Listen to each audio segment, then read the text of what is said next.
Good morning friends. नमस्कार दोस्तों, आपका थिंक आईएएस में बहुत बहुत स्वागत।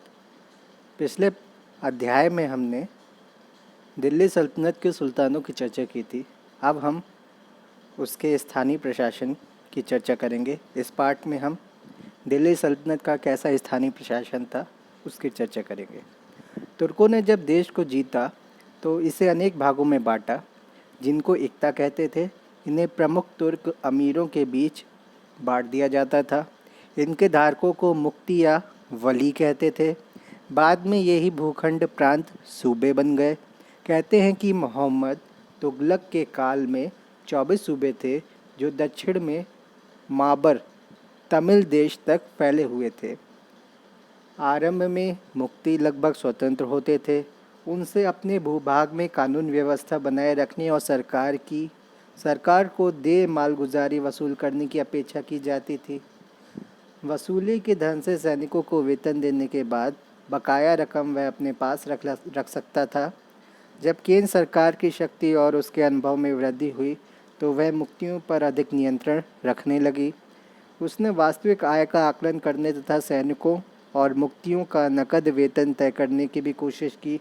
अब मुक्ति से यह आशा की जाने लगी कि वह सारा खर्च निकालने के बाद आय में से बची रकम केंद्र को भेजेगा। खातों की जांच कुछ कुछ वर्षों के अंतराल पर की जाती थी। प्रायः इसमें सख्ती बरती जाती थी, जिसमें मुक्ति को यातना देना और कैद करना भी शामिल था। सल्तनत काल के अंतिम भाग में फिरोज तुगलक ने ही इन नियमों में ढील दी। सूबों के नीचे शिक थे, शिक, और उनके नीचे परगने। इन इकाइयों के प्रशासन के बारे में हमें कुछ अधिक ज्ञान नहीं है। कहा गया है कि गांवों को 100 से 84 तक की इकाइयों में समूहबद्ध किया गया था। इन्हें परंपरागत रूप से चौहानी या चौरासी कहते थे। इसका आधार परगने रहे होंगे। परगने का मुख्य या परगने का प्रमुख आमिल था। आमिल गांव में सबसे प्रमुख व्यक्ति खूत भूस्वामी और मुकद्दम मुखिया थे। ये पटवारी के बारे में भी सुनने को मिलता है। हमें पटवारी के बारे में भी सुनने को मिलता है। गांव का प्रशासन ठीक ठाक कैसा था हमें नहीं पता। जब तक देय मालगुजारी मिलती रहती थी, गांव के प्रशासन में संभवतः हस्तक्षेप नहीं किया जाता था। आरंभिक चरण में स्थानीय स्तर के प्रशासन के कार्यकलाप में शायद ही कोई परिवर्तन किया गया हो। मालगुजारी पहले के ही ढंग से कमोबेश उन्हीं व्यक्तियों द्वारा वसूल की जाती रही। देहातों में तुर्कों की सत्ता की शीघ्र स्थापना के पीछे यह एक बड़ा कारण रहा होगा। जिन परिवर्तनों का उल्लेख हमने किया है वे 14वीं सदी के आरंभ में अलाउद्दीन खिलजी के दौर में आरंभ हुए। उनके कारण टकराव हुए, यहाँ तक कि किसान विद्रोह भी हुए। आर्थिक और सामाजिक जीवन। दिल्ली सल्तनत में जनता की आर्थिक दशा के बारे में हमारी जानकारी बहुत कम है। इस काल के इतिहासकारों की रुचि साधारण जनता के जीवन से अधिक दरबार की घटनाओं में थी, पर वे कभी कभी वस्तुओं के दामों के बारे में अवश्य बतलाते हैं। टंजियर, उत्तरी अफ्रीका का निवासी इब्न बतूता 14वीं सदी में भारत आया और 8 वर्षों तक मोहम्मद तुगलक के दरबार में रहा। पूरे भारत में उसने दूर दूर की यात्रा की।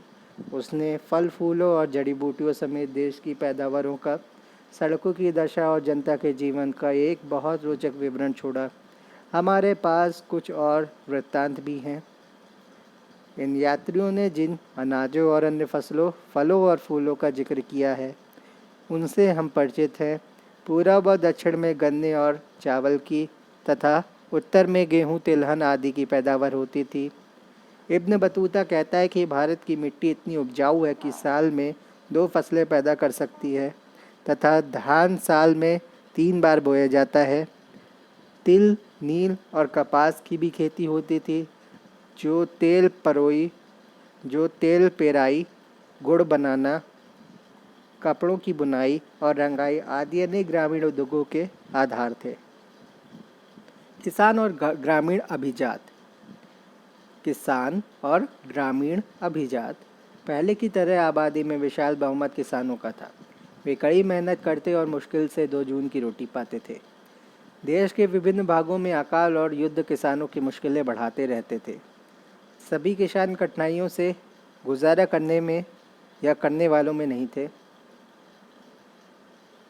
गाँवों के दस्तकारों और बटाईदारों को छोड़कर गाँव में एक अधिक समृद्ध किसान भी था जो अपनी ज़मीन का मालिक था। वे गाँव के मूल निवासी माने जाते थे और पंचायतों पर हावी होते थे। गाँव के मुखिया यानी मुकद्दम और छोटे भूस्वामी यानी खूद का जीवन स्तर भी औरों से ऊंचा था। अपनी जोतों के अलावा वे दूसरों की ज़मीनें लेते थे। वे रियायती दरों पर मालगुजारी देते थे। कभी कभी वे अपने पद का दुरुपयोग कर किसानों को उसके हिस्से की ज़मीन पर मालगुजारी जमा कराने के लिए मजबूर करते थे। ये लोग इतने समृद्ध थे कि कीमती अरबी इराकी घोड़ों की सवारी करते थे, महीन कपड़े पहनते थे और उच्च वर्गों के सदस्यों जैसा जीवन बिताते थे। जैसा कि हमने देखा, अलाउद्दीन खिलजी ने उनके खिलाफ कड़ी कार्रवाई की और उनके बहुत से विशेषाधिकार छीन लिए। तब भी लगता है कि उनका जीवन स्तर साधारण किसानों से ऊंचा ही रहा। अलाउद्दीन की मौत के बाद वे अपने ढर्रों पर वापस आ गए। ऊंचे जीवन स्तर वाला एक और भाग हिंदू रायों यानी स्वायत्त राजाओं का था, जिनमें से अनेक अपने क्षेत्रों में मजबूत बने रहे। बलबन के दरबार में हिंदू रायों के आने के अनेक हवाले मिलते हैं। इनमें शायद ही संदेह हो कि दिल्ली के सुल्तानों के प्रत्यक्ष नियंत्रण वाले क्षेत्रों तक में ये हिंदू राय शक्तिशाली बने रहे। व्यापार, उद्योग और सौदागर। दिल्ली सल्तनत की आधार प्रणाली मजबूत हुई तथा सोने तथा चांदी के टंके और तांबे के दिरहम पर आधारित एक ठोस मुद्रा धीरे धीरे स्थापित हुई, जिससे देश में व्यापार की वृद्धि हुई। नगरों और नगरीय जीवन का विकास इसकी पहचान थी। इब्न बतूता ने दिल्ली को इस्लामी दुनिया के पूर्वी भाग का सबसे बड़ा नगर कहा था। वह कहता है कि दौलताबाद यानी देवगिर आकार में दिल्ली के बराबर था और यह उत्तर दक्षिण के बीच व्यापार की वृद्धि का सूचक था। उत्तर पश्चिम में लाहौर और मुल्तान, पूर्व में कड़ा यानी इलाहाबाद के निकट और लखनौती तथा पश्चिम में अनहिलवाड़ा यानी पाटन और कैम्बे यानी खम्बायत उस समय के दूसरे महत्वपूर्ण नगर थे। एक आधुनिक इतिहासकार का कथन है कि कुल मिलाकर सल्तनत एक फलती फूलती नगरीय अर्थव्यवस्था का चित्र प्रस्तुत करती है। ऐसी अर्थव्यवस्था के लिए बड़े पैमाने पर वाणिज्य आवश्यक रहा होगा। बंगाल और गुजरात के नगर अपने उम्दा कपड़ों के लिए मशहूर थे। दूसरे नगरों में भी उम्दा कपड़े तैयार होते थे। गुजरात में खम्बायत कपड़ों के लिए तथा सोने चांदी के काम के लिए प्रसिद्ध था। बंगाल का सोनार गांव अपने कच्चे रेशम और महीन सूती कपड़े, जिसे बाद में मलमल कहा गया, के लिए प्रसिद्ध था।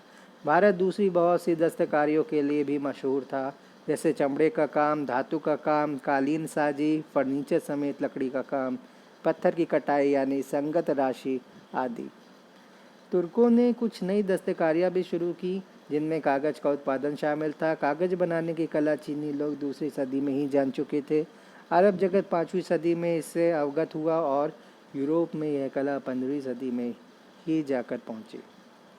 चरखे के प्रयोग के कारण कपड़ों के उत्पादन में सुधार आया।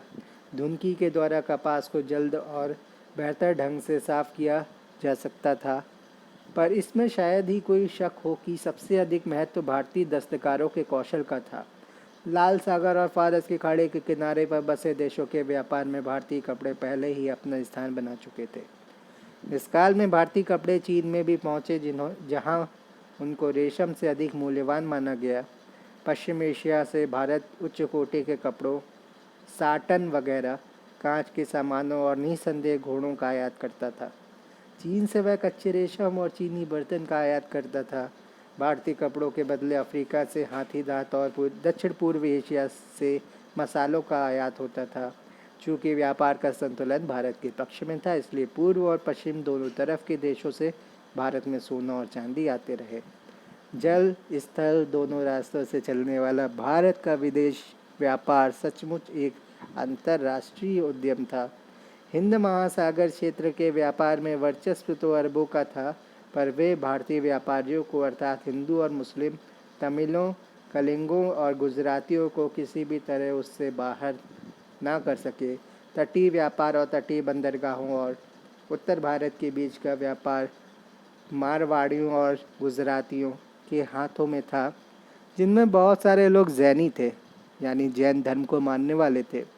मुसलमान बोहरा सौदागर भी इस व्यापार में शामिल थे। मध्य और पश्चिमी एशिया के साथ स्थलीय व्यापार मुल्तानियों के हाथों में था, जिनमें से अधिकांश हिंदू थे या फिर मुस्लिम, और खुरासानियों के हाथों में था, जो अफ़गान, ईरानी आदि थे।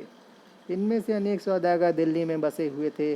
गुजराती मारवाड़ी सौदागर बेहद धनी थे और कुछ ने, खासकर जैनियों ने, मंदिर निर्माण पर बड़ी बड़ी रकमें खर्च की थीं। खम्बायत एक बड़ा नगर था जहाँ अनेक धनी सौदागर रहते थे। उनके तराशे हुए पत्थरों और गारे से बने खपरेल की छतों वाले आलीशान मकान थे। उनके घरों के चारों ओर फलों के सुंदर बगीचे होते थे, जिनमें कई तालाब भी बने होते थे। ये धनी सौदागर और कुशल कारीगर ऐशो आराम की ज़िंदगी बिताते थे तथा अच्छा अच्छा खाना खाते थे, पहनते थे। इस सब के वे अभ्यस्त थे। इन हिंदू, मुस्लिम और विदेशी सौदागरों के अपने परिवार होते थे, जो सोने चांदी के काम वाली तलवारें बांधे रहते थे। दिल्ली में हिंदू सौदागर कीमती साजों वाले घोड़ों की सवारी करते थे, उम्दा मकानों में रहते थे, भारी तड़क भड़क के साथ अपने त्यौहार मनाते थे। बढ़नी के अनुसार मुल्तानी सौदागर इतने धनी थे कि उनके घरों में बहुत सारा सोना चांदी मौजूद रहता था। तुर्क सरदार इतने शाह खर्च थे कि जब भी उनको कोई भोज या समारोह करना होता था, कर्ज पर पैसा लेने के लिए भागकर मुल्तानियों के यहाँ जाते थे। उन दिनों डाकुओं, लुटेरों और विभिन्न बटमार कबीलों के कारण यात्रा हमेशा जोखिम से भरी होती थी, पर शाही सड़कें अच्छी हालत में रखी जाती थी तथा यात्रियों के आराम और सुरक्षा के लिए रास्ते में अनेक सराहें होती थी। पेशावर से सोनार गांव की शाही सड़क के अलावा मोहम्मद तुगलक ने दौलताबाद तक एक सड़क बनवाई। देश के एक से दूसरे भाग तक तेज़ी से डाक भेजने के इंतजाम थे। यह काम घोड़े बदल बदल कर किया करते थे या और भी कुशल ढंग से और तेज़ी से उन दौड़ाकों द्वारा किया जाता था, जो कुछ कुछ मील की दूरी पर इस कार्य के लिए बनाई गई मीनारों में रहते थे। दौड़ाक एक घंटी बजाता चलता था ताकि अगली बारी वाला व्यक्ति अपनी मीनार से उसे देख और सुन सके तथा उसका काम संभालने को तैयार हो जाए। कहा गया है कि इन्हीं चौकी दौड़ाकों के कारण सुल्तान को खुरासान तक से ताज़े फल मिलते रहते थे। जब मोहम्मद तुगलक दौलताबाद में था, जो दिल्ली से 40 दिनों की दूरी पर था, तो चौकी दौड़ाकों की इस व्यवस्था के कारण उसे पीने के लिए नियमित रूप से गंगा जल मिलता रहता था। इस काल में संचार में सुधार तथा जल और थल दोनों मार्गों से व्यापार की वृद्धि के कारण आर्थिक जीवन में तेज़ी आई। तुर्कों ने अनेक नए शिल्पों और तकनीकों का आरंभ किया या उन्हें लोकप्रिय बनाया। हम लोहे की रकाबों के उपयोग का तथा घोड़े और सवार दोनों के लिए बड़े पैमाने पर बख्तर के इस्तेमाल का हवाला दे चुके हैं। भारी और हल्की सवार सेना के लिए शासकगण इन्हें वरीयता देते थे। इसके कारण धातुकर्म उद्योग और धातुओं पर आधारित हस्तकलाओं का विकास हुआ। इससे भी अधिक महत्वपूर्ण विकास क्रम रहट, जिसे गलती से पर्शियन व्हील कहा गया है, का सुधार था। नए प्रकार के रहट के कारण सिंचाई के लिए और भी गहराई से पानी उठाया जाने लगा। कागज़ बनाना, कांच बनाना, चरखा और बुनाई के लिए सुधरी किस्म का करघा अन्य शिल्पों में शामिल थे। यहाँ बेहतर गारे के उपयोग का जिक्र भी किया जा सकता है, जिसके कारण तुर्कों ने मेहराबों और गुंबदों पर आधारित शानदार इमारतें बनाई। इनमें से सभी शिल्प नए नहीं थे, लेकिन उनका प्रसार और सुधार तथा कृषि का विकास, ये दो सबसे महत्वपूर्ण तत्व थे, जिन्होंने 14वीं सदी के उत्तरार्ध को विकास और तुलनात्मक दृष्टि से समृद्धि का काल बना दिया। सुल्तान और उसके प्रमुख अमीरों, कुलीनों का जीवन स्तर उस समय की दुनिया के सर्वोच्च मानदंडों के, अर्थात पश्चिम और मध्य एशिया की इस्लामी दुनिया के शासक वर्गों के जीवन स्तर के समकक्ष था। जहाँ यूरोप अभी भी अपने पिछड़ेपन से जूझ रहा था, वहीं इस्लाम दुनिया के शासक वर्गों की शान व शौकत और दौलत चकाचौंध करने वाली थी तथा उसने ऐसा मानदंड सामने रखा कि हर देश के शासक वर्ग ने उसे पाने की कोशिश की। हिंदू शासकों की तरह भारत के लगभग हर सुल्तान ने अपना महल बनवाया। बलबन का दरबार तड़क भड़क वाला और शानदार था, जिसका उद्देश्य अतिथियों को प्रभावित करना तथा उन पर रौब डालना था। इसी परंपरा का पालन अलाउद्दीन खलजी और उसके उत्तराधिकारियों ने किया। इब्न बतूता ने मोहम्मद तुगलक के महल का वर्णन किया है। जो व्यक्ति सुल्तान से मिलना चाहते उन्हें 3 ऊंचे दरवाज़ों से गुजरना पड़ता था, जिन पर भारी पहरा रहता था। तब वह हज़ारों खंभों वाले दरबार में दाखिल होता था, जो लकड़ी के पॉलिशदार खंभों पर टिका एक विशाल कक्ष था। ये खंभे कीमती सामग्रियों और आकृतियों आदि से सजे हुए थे। यही वह स्थान था जहाँ सुल्तान दरबार आम लगता था। मोहम्मद तुगलक अपने हर अमीर को 2 खिलअते सम्मान सूचक वस्त्र दिया करता था, एक सर्दी के मौसम में और एक गर्मी के मौसम में। अनुमान लगाया गया है कि वह हर साल 2 लाख खिलअतें प्रदान करता था। शाही कारखानों में तैयार की गई ये खिलअतें आमतौर पर आयातित कपड़ों, मखमल, दमिश्क या ऊन से बनती थीं और इन पर जरी और कीमती सामग्रियों का उपयोग किया जाता था। इन पर निश्चय ही बहुत बड़ी रकम खर्च होती होगी। सुल्तान के जन्मदिन, नौरोज़ यानी फ़ारसी नववर्ष और 70 की सालगिरह जैसे खुशी के मौक़ों पर अमीरों और दूसरे लोगों को अनेक उपहार दिए जाते थे। शाही कारखाने, जिनका हम हवाला दे चुके हैं, सुल्तान की सारी आवश्यकताएं पूरी करते थे। वे रेशम, सोने, चांदी आदि कीमती वस्तुओं का निर्माण करते थे। वे चुनिंदा और दुर्लभ वस्तुओं के भंडार गृह भी होते थे। फिरोज़ तुगलक ने इन भंडार गृहों के अधीक्षकों को निर्देश दे रखा था कि उम्दा कारीगर वाली वस्तुएं जहां भी और जिस दाम पर भी मिलें उन्हें खरीद लें। कहते हैं कि एक अवसर पर सुल्तान के लिए बस एक जोड़ी जूते 70,000 टंके में खरीदे गए। शाही इस्तेमाल की अनेक वस्तुओं पर सोने, चांदी, जरी और जवाहरात के काम होते थे। ये भंडार गृह हरम की स्त्रियों की आवश्यकताएं भी पूरी करते थे। लगभग हर सुल्तान का एक हरम होता था, जिसमें रानियां होती थी और विभिन्न देशों की कनीज़ों की एक बड़ी तादाद होती थी। चाकर और गुलाम, स्त्री पुरुषों की एक बड़ी संख्या उनकी सुरक्षा के लिए और उनके आराम का ख्याल रखने के लिए रखी जाती थी। सुल्तान की माता, चाची, बुआ आदि समेत सभी रिश्तेदार स्त्रियां भी हरम में ही रहती थीं। उनमें से प्रत्येक के रहने के लिए अलग व्यवस्था करनी पड़ती थी। अमीर लोग तड़क भड़क कर जीवन जीने के बारे में सुल्तान की नकल करने की कोशिश करते थे। उनके पास रहने के लिए आलीशान मकान थे। वे कीमती वस्त्र पहनते थे तथा चाकरों, गुलामों और असामियों की बड़ी संख्या से घिरे रहते थे। वे शानदार भोजों और समारोहों का आयोजन करने में आपस में प्रतियोगिता करते रहते थे, लेकिन कुछ कुलीन कलाकारों और साहित्यकारों को संरक्षण भी देते थे।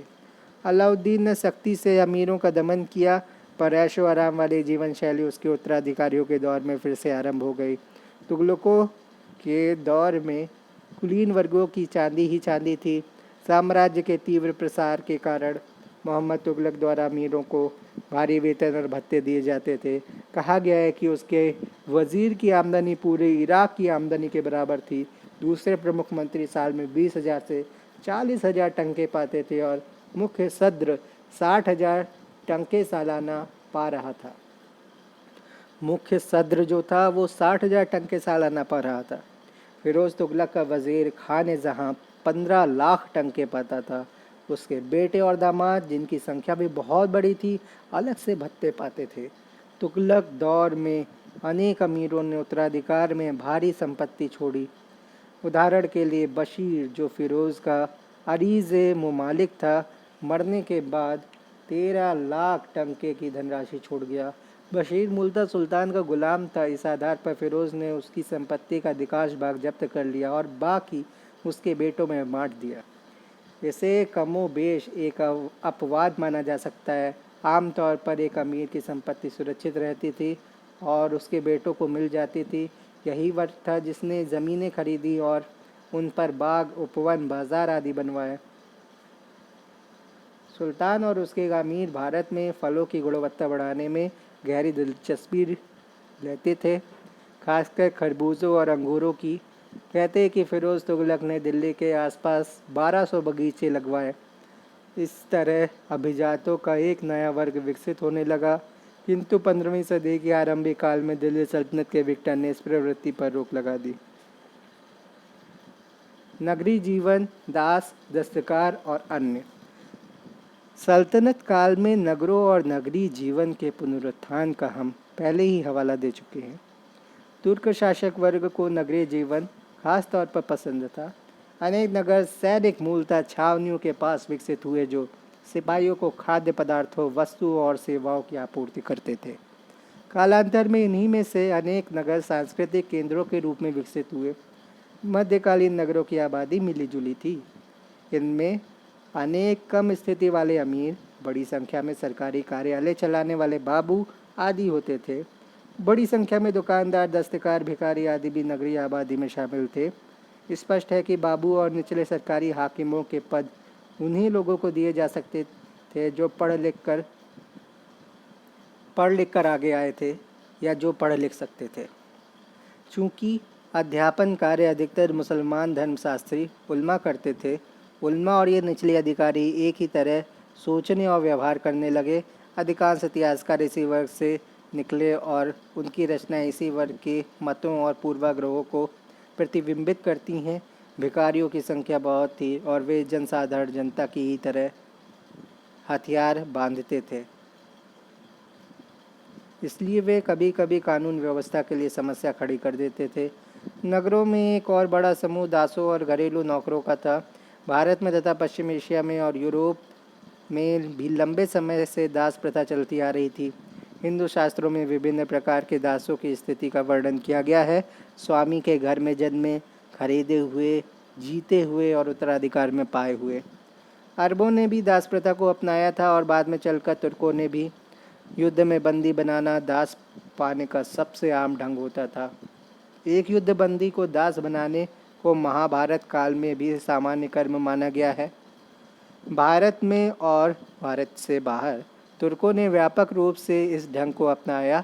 पश्चिम एशिया में और भारत में भी दासों और दासियों के बाज़ार मौजूद थे। तुर्क, काकेशियाई, यूनानी और भारतीय दासों को महत्व दिया जाता था और लोग उन्हें हासिल करने के लिए उत्सुक रहते थे। थोड़ी संख्या में दासों का आयात अफ्रीका से भी होता था, मुख्यतः अबिसीनिया से। दास मुख्यतः घरेलू कामों के लिए, संगति के लिए और अपनी किसी विशेष कौशल के कारण खरीदे जाते थे। कुशल दासों, सुंदर लड़कों और सुंदर लड़कियों की कभी कभी भारी कीमत लगती थी। कुशल दासों को महत्व दिया जाता था और कुछ तो ऊपर उठकर ऊंचे पदों पर भी पहुंच जाते थे, जैसे कुतुबुद्दीन ऐबक के दासों के मामले में हुआ। फिरोज़ तुगलक भी दासों को महत्व देता था और उसने लगभग 1,80,000 दास जमा किए थे।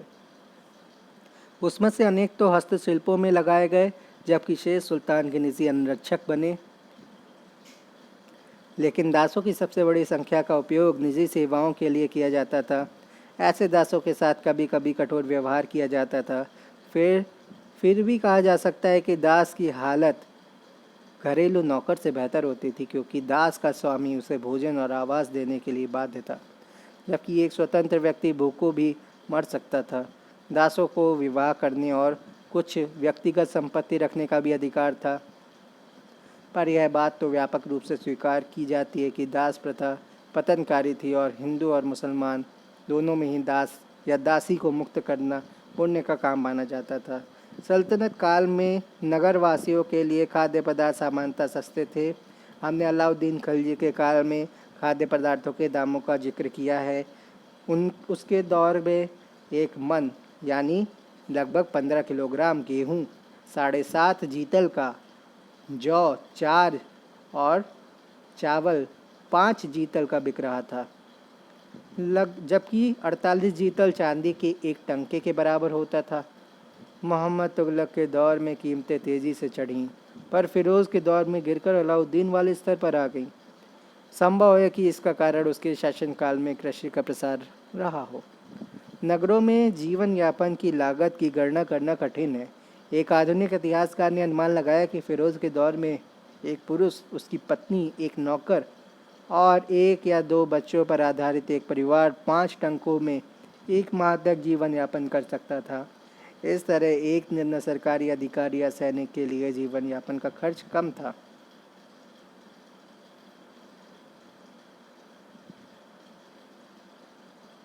इस तरह किंतु यह बात कारीगरों और श्रमिकों पर लागू नहीं होती थी। अलाउद्दीन खिलजी के दौर में एक कारीगर की मजदूरी 2 या 3 जीतर प्रतिदिन या 1.5-2 टंके प्रति माह थी। घरेलू नौकर और भी कम पाते थे। अकबर के शासनकाल तक में एक अकुशल श्रमिक 2.5-3 रुपये प्रति माह या और भी कम पाता था। आय की दृष्टि से नगरों के कारीगरों और श्रमिकों की जीवन दशा लगता है कठोर ही रही होगी। इस तरह मध्यकालीन समाज भारी असमानताओं का समाज था। यह बात हिंदू समाज से अधिक मुस्लिम समाज में दिखाई देती है। हिंदू अधिकतर ग्रामीण थे, जिनके बीच असमानताएं कम स्पष्ट थीं। नगरों में मुस्लिम अमीर भाड़ी तड़क भड़क का जीवन जीते थे। कुछ धनी सौदागर भी, जिनमें हिंदू और मुसलमान दोनों शामिल थे, ऐसे ही तड़क भड़क का जिंदगी बिताते थे। नगरों में और देहातों में भी आम लोग सीधा साधा जीवन जीते थे और प्रायः उन्हें अनेक कठिनाइयों का सामना करना पड़ता था, लेकिन यह आनंदहीन जीवन नहीं था, क्योंकि अनेक त्योहार मेले आदि उनके जीवन की एक रास्ता को एक हद तक तोड़ते थे। जाति प्रथा तथा सामाजिक रीति रिवाज। इस काल में हिंदू समाज के ढांचे में शायद ही कोई परिवर्तन आया हो। इस काल के स्मृति लेखक ब्राह्मणों को ऊंचा स्थान देते रहे। हालांकि उन्होंने इस वर्ग के अयोग्य सदस्यों की घोर भर्त्सना की। एक विचारधारा के अनुसार ब्राह्मणों के लिए आपातकाल में ही नहीं बल्कि सामान्य काल में भी कृषि कर्म विदित था, क्योंकि कलयुग में यज्ञ आदि का संचालन जीवन निर्वाह का साधन प्रदान नहीं कर सकता था। स्मृति ग्रंथ इस बात पर जोर देते हैं कि दुष्टों को दंड देना, सज्जनों की रक्षा करना क्षत्रिय का धर्म है और जनता की रक्षा के लिए शस्त्र धारण करने का अधिकार केवल उसी को है। शूद्रों के कर्तव्यों, व्यवसाय और उनकी अयोग्यताओं को कमोबेश दोहराया गया है। जहाँ जातियों की सेवा करना शूद्र का सर्वोच्च कर्तव्य था, वहीं उसे मांस मदिरा के व्यवसाय को छोड़ सभी व्यवसायों में लगने की अनुमति थी। शूद्रों के लिए वेदों के अध्ययन और उच्चारण पर प्रतिबंध को जारी रखा गया, पर पुराणों के श्लोक सुनने पर प्रतिबंध नहीं था। कुछ लेखकों ने तो आगे बढ़कर यहाँ तक कहा कि शूद्र के साथ भोजन करने ही नहीं बल्कि उसके साथ एक ही मकान में रहने, एक चारपाई पर बैठने और एक विद्वान शूद्र से धार्मिक निर्देश प्राप्त करने से भी बचना चाहिए। इससे एक अतिवादी विचार माना जा सकता है, लेकिन चांडालों और अन्य अंत्यजों से मेलजोल पर कठोरतम प्रतिबंध लगाए गए। हिंदू समाज में स्त्रियों की स्थिति में शायद ही परिवर्तन आया हो। लड़कियों के शीघ्र विवाह तथा पति के प्रति पत्नी के सेवा और समर्पण संबंधी पुराने नियम जारी रहे।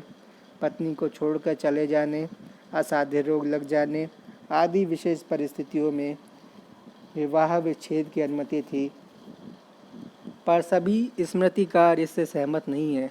कलयुग में निषिद्ध प्रथाओं में विधवा विवाह भी शामिल है, पर लगता है यह निषेध उन 3 उच्च वर्णों तक ही सीमित था। सती प्रथा का कुछ लेखकों ने जोर देकर अनुमोदन किया है, जबकि दूसरों ने कुछ शर्तें जोड़कर इसकी अनुमति दी है। देश के विभिन्न भागों में इसके प्रचलन का उल्लेख अनेक यात्रियों ने किया है। ढोलों की भारी आवाज़ के बीच एक स्त्री के अपने पति की चिता पर जल मरने का उल्लेख इब्न बतूता ने बड़े भयाक्रांत ढंग से किया है। उसके कथानुसार सती होने के लिए सुल्तान से अनुमति लेनी पड़ती थी। संपत्ति के बारे में टीकाकारों ने पति की संपत्ति पर पुत्रहीन विधवा के अधिकार का समर्थन किया, बशर्ते वह संपत्ति संयुक्त हो, अर्थात अभी बांटी ना हो। विधवा इस संपत्ति की संरक्षिका ही नहीं होती थी, बल्कि उसको उसे बेचने या किसी को देने का पूरा अधिकार था। इस प्रकार लगता है कि हिंदू कानून में स्त्रियों की संपत्ति संबंधी अधिकार बढ़े। इस काल में उच्च वर्गों में स्त्रियों को अलग रखने और उनके बाहरी व्यक्तियों की मौजूदगी में अपने चेहरे को ढकने की प्रथा यानी पर्दा प्रथा व्यापक रूप से प्रचलित हुई। उच्च वर्गीय हिंदुओं में स्त्रियों को दूसरों के वासनामय दृष्टि से दूर रखने की प्रथा थी। यह प्रथा प्राचीन ईरान, यूनान आदि देशों में भी प्रचलित थी। इसे अरबों और तुर्कों ने अपनाया और इसे वे अपने साथ लेकर भारत आए। उसके द्वारा इसका प्रचलन किए जाने के कारण यह भारत और विशेषकर उत्तर भारत में व्यापक रूप से प्रचलित हो गई। आक्रमणकारियों द्वारा हिंदू स्त्रियों को बंदी बनाए जाने के डर से पर्दे का प्रचलन का कारण कहा जाता है। हिंसा के युग में यह संभव था कि स्त्रियों को युद्ध में प्राप्त लूट की कीमत या लूट की कीमती माल माना जाए, लेकिन पर्दा प्रथा के फैलने का शायद सबसे महत्वपूर्ण कारण सामाजिक था। यह समाज के उच्चतर वर्गों की प्रतिष्ठा का प्रतीक बन गया तथा जो लोग प्रतिष्ठित माना जाना चाहते थे वे इसकी नकल करने का प्रयास करते थे। इसके लिए धार्मिक औचित्य भी ढूंढ लिया गया। कारण जो भी हो, पर्दा प्रथा ने स्त्रियों पर प्रतिकूल प्रभाव डाला और पुरुषों पर उन्हें और अधिक आश्रित बना दिया। सल्तनत काल में मुस्लिम समाज उपजाति और नस्ली समूहों में विभाजित रहा। हम उसमें मौजूद भारी आर्थिक विषमताओं को पहले ही देख चुके हैं। तुर्क, अफगान और भारतीय मूल के मुसलमानों में से शायद ही विवाह संबंध बनते थे। वास्तव में हिंदुओं के जातिगत अलगाव को इन समूहों ने भी कुछ हद तक अपना लिया। हिंदू समाज के निचले तबके से जो लोग धर्म बदलकर मुसलमान बन जाते थे उनके साथ भी भेदभाव किया जाता था। इस काल में हिंदू और मुस्लिम उच्च वर्गों के बीच सामाजिक संपर्क कुछ खास नहीं था। अंशतः इसका कारण मुसलमानों का अपने आप को श्रेष्ठ समझाना था और श्रेष्ठ समझना था, और अंशतः यह कि दोनों के बीच रोटी बेटी का संबंध बनने पर धार्मिक पाबंदियां लगी हुई थी। ऊंची जाति के हिंदू शूद्रों पर जो प्रतिबंध लगाते थे उन्हीं को मुसलमानों पर लगाने लगे। पर यह बात ध्यान में रहे कि जातिगत प्रतिबंधों के बावजूद मुसलमानों और उच्च जातीय हिंदुओं और शूद्रों के बीच सामाजिक संपर्क रहे। विभिन्न कालों में मुस्लिम सेनाओं में हिंदू सैनिक भर्ती किए जाते रहे। ज़्यादातर अमीरों के निजी प्रबंधक हिंदू थे। स्थानीय प्रशासन तंत्र लगभग पूरी तरह हिंदुओं के हाथों में रहा। इस तरह आपसी संपर्क के अनेक अवसर थे, इसलिए अपने अपने दायरे में सिमटे रहने वाले और एक दूसरे से प्राय संपर्क न रखने वाले दो विरोधी समुदायों का चित्र न तो वास्तविक है और न यह व्यवहारिक हो सकता था। उपलब्ध साक्ष्यों से भी ऐसी स्थिति की पुष्टि नहीं होती। हितों के टकराव तथा सामाजिक व सांस्कृतिक विचारों, प्रथाओं और विश्वासों संबंधी भेदों के कारण तनाव अवश्य पैदा होते थे तथा इससे आपसी समझ और सांस्कृतिक मेलजोल की प्रक्रिया धीमी पड़ जाती थी। इन बातों के विवेचना हम आगे अध्याय में करेंगे।